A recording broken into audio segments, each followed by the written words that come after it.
चला तर मंडळी, आज आपण पाहणार आहोत ओली भेळ। त्यासाठी एका भांड्यामध्ये फरसाण, मुरमुरे, कांदा, टोमॅटो,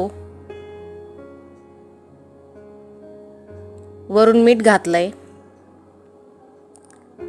थोडं तिखट घातलंय आणि थोडी कोथिंबीर घातली।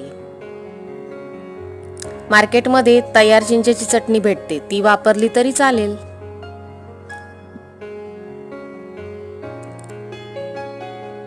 चिंचेची चटणी घालून घेऊ, सर्व जिन्नस एकत्र करून घेऊ।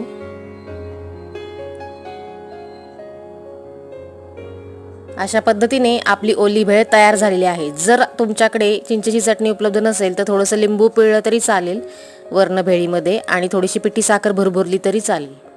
अशा पद्धतीने आपली ओली भेळ तयार झालेली आहे। सर्व करण्यासाठी थोडीशी बारीक शेव आणि कोथिंबीर घालायची आहे। जर तुम्हाला रेसिपी आवडली असेल तर लाईक करा, सबस्क्राइब करा आणि घंटीचे बटन दाबायला विसरू नका। धन्यवाद।